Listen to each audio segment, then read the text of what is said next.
everyone and welcome back to our class. For today's lesson, we will be talking about verbs and its types. So stay tuned and keep watching. Before we proceed, if you're new to my channel, please don't forget to subscribe and click that bell button so that you'll be notified every time I will upload videos. Thank you so much. Now let's get started. Now let's talk about the types of verbs. But before we discuss all the types, let's define first what is a verb. Now a verb is a word or combination of words that indicates action or a state of being or condition. A verb is the part of a sentence that tells us what the subject performs. Verbs are the heart of English sentences. Number 1, finite verbs. Finite verbs are the actual verbs which are called the roots of sentences. It is a form of verb that is performed by or refers to a subject and uses one of the 12 forms of tense and changes according to the number or person of the subject. Example, Alex went to school. Subject Alex performed the action in the past. This information is evident only by the verb went. Now, number 2, non-finite verbs. Non-finite verbs are not actual verbs. They do not work as verbs in the sentence. Rather, they work as nouns, adjectives, adverbs, etc. Non-finite verbs do not change according to the number or person of the subject because these verbs, also called verbals, do not have any direct relation to the subject. Sometimes they become the subject themselves. The form of non-finite verbs are infinite, gerund, and participle.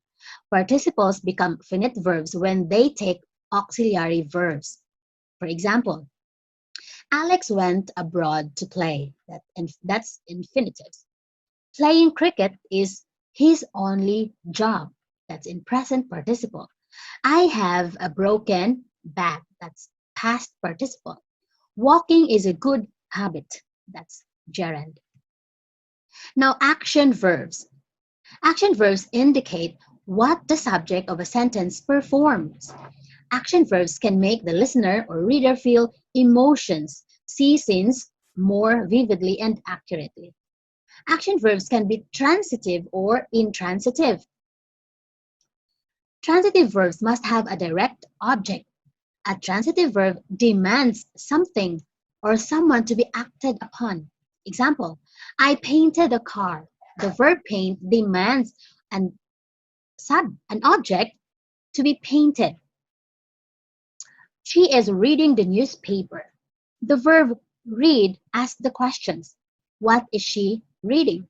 The answer is the object.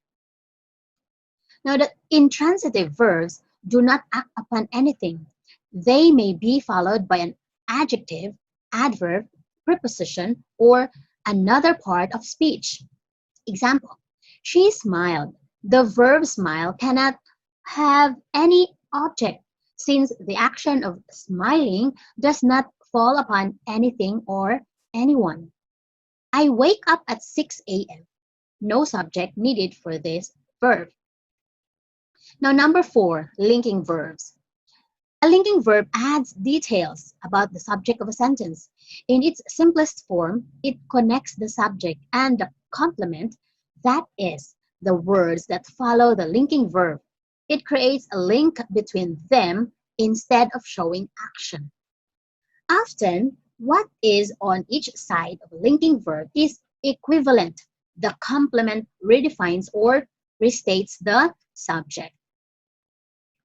Generally, linking verbs are called be verbs, which are am, is, are, was, and were. However, there are some other verbs which can work as linking verbs. Those verbs are act, feel, remain, appear, become, seem, smell, sound, grow, look, prove, stay, taste, or turn. Some verbs in this list can also be action verbs. To figure out if they are linking verbs, you should try replacing them with forms of the be verbs. If the changed sentence makes sense, that verb is a linking verb. Now, linking verb example. She appears ready for the game. She is ready for the game. The food seemed delicious. The food was delicious. You look happy. You are happy. Number 5, auxiliary verbs. Auxiliary verbs are also called helping verbs. An auxiliary verb extends the main verb by helping to show time, tense, and possibility. The auxiliary verbs are be verbs, have and do. They are used in the continuous, progressive, and perfect tenses. Linking verbs work as main verbs in the sentence, but auxiliary verbs help main verbs. Do is an auxiliary verb that is used to ask questions, to express negation, to provide emphasis, and more.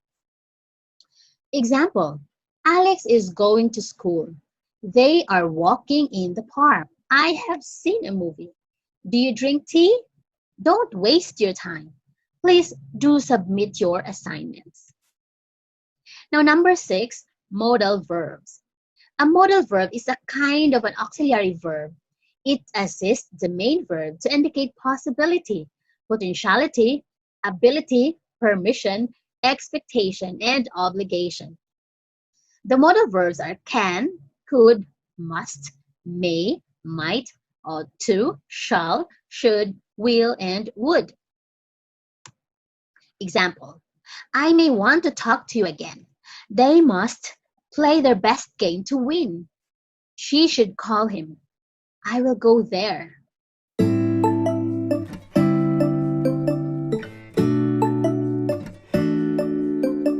So that's it. I hope you learned something from our lesson today. Thank you so much for watching. If you like this video, please drop a like, leave a comment, and don't forget to subscribe. Thank you so much and see you next time.